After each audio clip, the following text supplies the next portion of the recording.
came after Goldberg was added to the group message along with his national security team. Are people able to break into conversations? Trump later on Newsmax yesterday blaming a staffer for National Security Advisor Mike Waltz. What it was, we believe, is somebody that was on the line with permission, somebody that was with Mike Waltz, worked for Mike Waltz at a lower level, had, I guess, Goldberg's number. Waltz on Fox News. A staffer wasn't responsible, and look, I take full responsibility. I built the group. Waltz not able to explain how Goldberg's number was on his phone. Well, if you have somebody else's contact, and then somehow it gets sucked in, it gets sucked in. Waltz says Elon Musk will now get involved to figure out how Goldberg's number was on his phone and how he was added to the group message. Perry Russell. Well, people, the saga continues and the grilling continues. I mean, it's all over the place. People are being grilled. I find it astounding that Congress jumped on this thing so quick, and everybody's lining up, and God only knows how long this is going to last. Now, as I did some brief research late last night, I went to bed thinking, Pearson, wait a minute. The strike was on 3/15. And like I said in the video earlier in the week, 3/15 was the day that Julius Caesar died. And I'm thinking, you know what? This could actually happen again.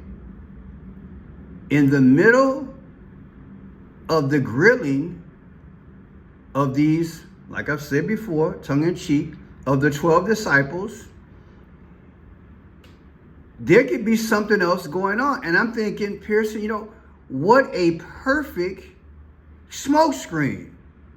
Do you get it? You now go and start interviewing everybody who was on the chat.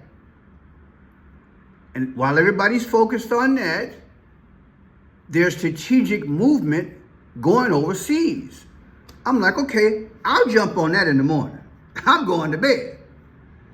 Well, I want to show you some things. And the funny thing about it, somebody sent me an email in relation to what I just said. So I'm like, okay, the green light, it's a go.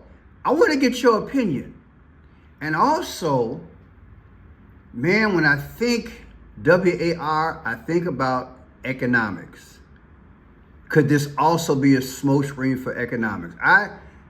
I kicked myself in the head because I saw a video earlier today where Trump was saying that the prices of eggs are down, the prices of things in general are down. Nope, that's not true. And it's a bogus interview. And people got on that chat right away. It's like, hey, look, they're not down. The prices aren't down in my neighborhood. So what do you think? Is there a possible smokescreen going on? Let's pursue this thing. Let's pursue it. Let's start with this. I spent my life in service to this country. I deployed 3 times to combat in service to this nation. I learned in that time in service that responsibility is core to leadership. You accept responsibility when things go wrong. You admit mistakes. You set the standard from the very top. It is completely outrageous to me that administration officials come before us today with impunity, no acceptance of responsibility, excuse after excuse after excuse, while we send our men and women downrange to do incredibly difficult, incredibly dangerous things on our behalf. And yet, nobody is willing to come to us and say this was wrong. This was a breach of security and we won't do it again.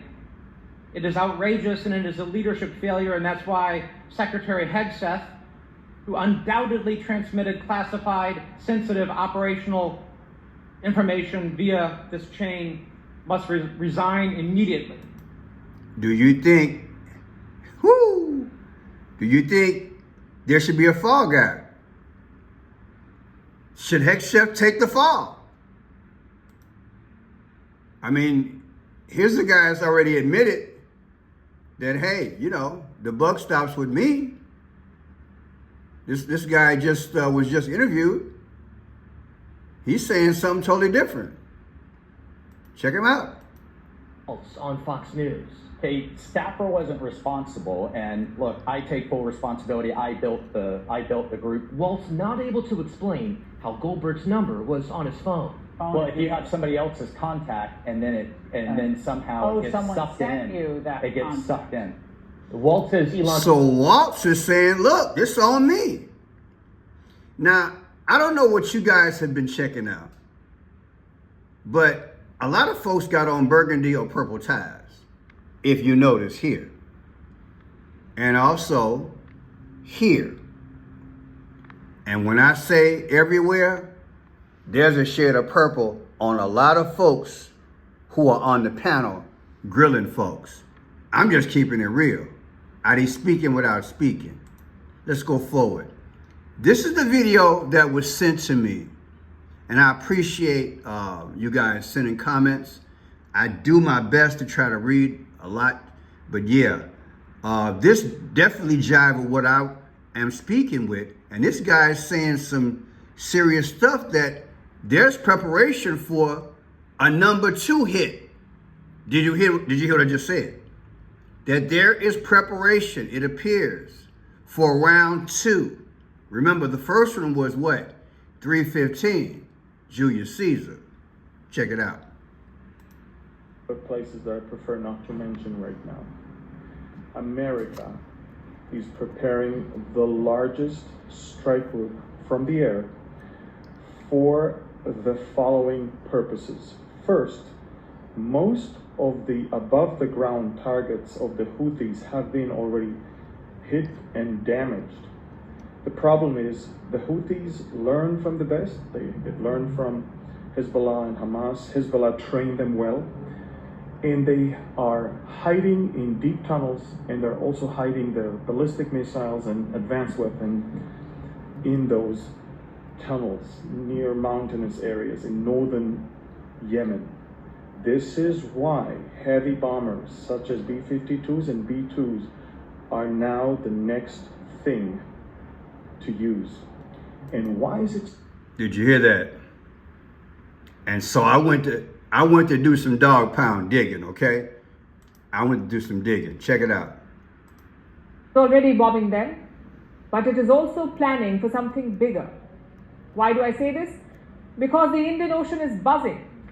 American B-2 stealth bombers are in the region. They landed in Diego Garcia. It's a remote island in the Indian Ocean. It serves as a joint base for the UK and the US, and it has been a hub of intense activity of late. The first reports came from open source flight trackers. They tracked unusual movement involving at least 7 B-2 bombers. These planes took off from Missouri in the US, from the Whiteman Air Force Base, and they flew non-stop to Diego Garcia in Africa. And they weren't alone, these planes. They were joined by 3 C-17 cargo planes and 10 aerial refueling tankers. That's some serious aerial movement. The US has 20 B-2 bombers in total, 20 bombers. Now 30% of that fleet is in Diego Garcia. Wow. All I can say is wow. Thank you for sending this to me. I will put this one in the description as well as probably another one, but this is deep, people. It appears something's transpiring. Check this one out. Now these are all brand new reports, people. All brand new reports. Thank you for having me. The current buildup of B-2 bombers in Diego Garcia is clearly telegraphed toward the Iranian regime by Washington. The B-2 bombers conduct precision bombings that can target underground storage facilities, weapons caches, and missile launch facilities. That's the sort of operation they've been used previously against the Houthis, and this buildup on Diego Garcia is likely going to be used in a similar mission in the coming days and weeks. But that is with the intent that Iran will see what's happening, we'll see what's happening in Yemen, and it will be a threat against further weaponization of the Iranian nuclear program. Just because Iran is not currently assessed to be producing a nuclear weapon does not mean that. So it appears to me the strategy is to go to the core, in the ground, gut this thing out to prevent some nukes. Okay? It's all over the news, people. I had people, look, just go down the road. U.S. deployed B-2 stealth. United States is in campaign. Look at it, message out there. It's just, it pulverizing Houthis, okay? I haven't heard that word in a while, to pulverize. United States is in a campaign to pulverize the Houthis. People, the Houthis, it's on. In 1941, the United States... Now, I want to switch it off to what I talked about earlier. That's the economics. People, I have believed that since the early part of the administration of Biden, America has been in a recession. And he covered it by spending money. And again, I can't throw it all on him because Congress has the purse. And you're seeing the results of that with Doge. They can justify saying now we're going to get rid of hundreds of thousands of jobs. And then it's spearheaded all the way to the post office. We were set up, I've explained that before. I feel sorry for the people. Please help them out as much as you can. And we push for our fellow Americans who were lied to. Because for everyone that is unemployed, it's hurting some part of the economy where they stay, and our economy as a whole. But my point now, I'm trying to think of the correlation between war and the economy. I do believe from the research that I've done since last night and this morning, that the grilling of the, again, tongue-in-cheek, the 12 disciples who were on that chat, people, that's all dog and pony. And I showed you another video when I decoded the thing. It points to something happening with WW3. It's not good, but I digress. What are the economics? Because look, looks like we're going there. How far will it spread out? How far will it spread out? And is this done deliberately so on a lot of different levels, we can reach some different objectives? That is the Trump administration, of which one could be to help our economy. Or will it help the economy if we do go into WAR? The question is, how far will we go?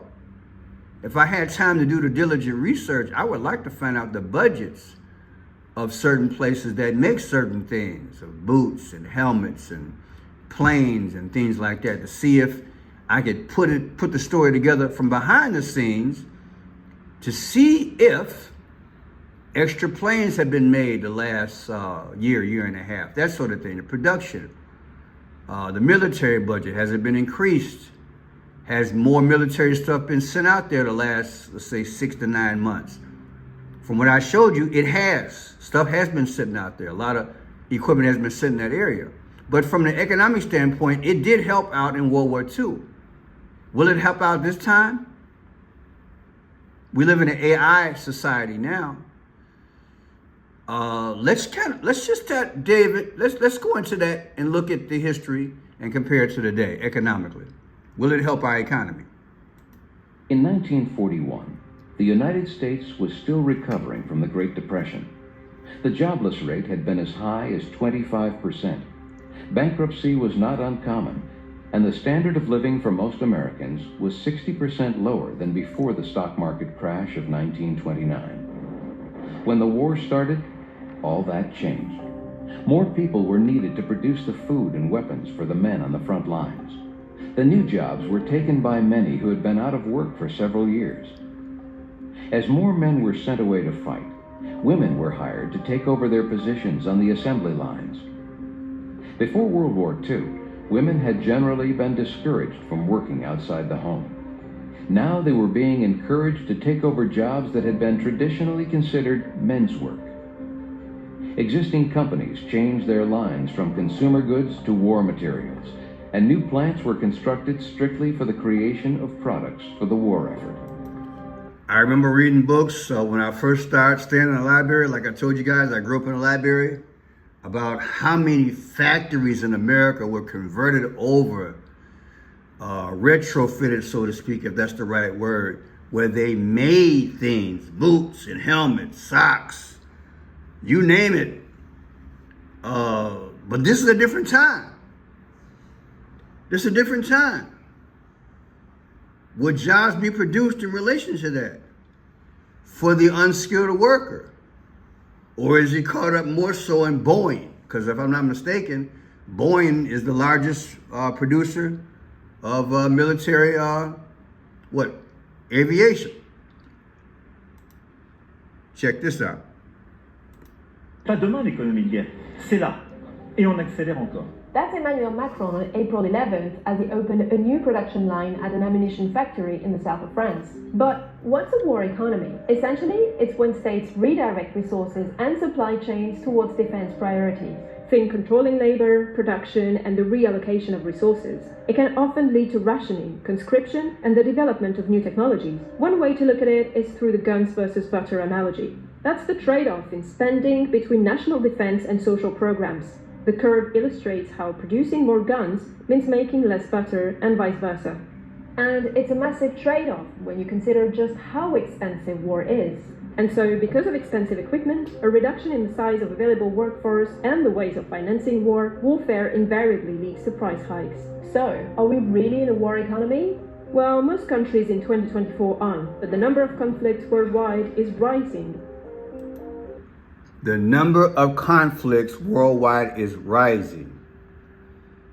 And a lot of, look people, a lot of countries are economically strapped, especially when you look at inflation and the migrant issue. I'm gonna say it again.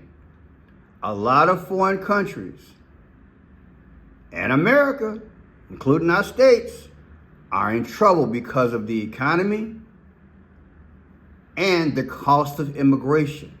Do you understand what I'm saying? So even if we go to a WAR and it expands, will it be the same effect economically to boost our economy as it did in history? I'm kind of thinking that I don't think it will have too much of an effect. But what do I know? I'm not a economist on that level, but I'm just theorizing that we could literally be at WAR and it could expand. And like I said, one of my greatest fears is, as I do the numbers, the Empire State Building in New York, ever since they put that dragon on there, that's been a problem. Matter of fact, let's look at something. What day was the dragon placed on the top of the Empire State Building? Date. That was June 16th of 2024. June 16th of 2024. Let's look at something. June 16th, 2024, 3/15. 2025. There are 272 days in between that they did this. And then I would have to go and look at the date the Empire State Building was built. Maybe I can do that as well. What was the date that the completion of the Empire State Building? According to Wikipedia, the Empire State... April 11th, 1931. April 11th, 1931. That's my biggest fear, people. That's my biggest fear. Look, I'm just keeping it real. That's my biggest fear. So yeah, we bring it up to date, 2024. Yeah, that's not good. This is what I have so far. The anniversary of the Empire State Building was April 11th of 2024, this last birthday, versus the day just recently that we hit the Houthis. The Houthis were struck by America on 3/15 of 2025. The difference is 11 months and 5 days, 11/5. On 11/5, including the end date, that's when Trump became president. He was nominated for president on November 5th. My name is Crenshaw Pearson. Some of this is speculation, but people, I'm telling you, we are living in that time, definitely of wars and rumors of wars. The book of Ezekiel is speaking. I believe that's Ezekiel 38. And God only knows. But we gotta have to hold on to God's unchanging hand and pray and seek the Prince of Peace. Peace. That sounds like a very beautiful word. God bless you. We'll talk later. Thank you.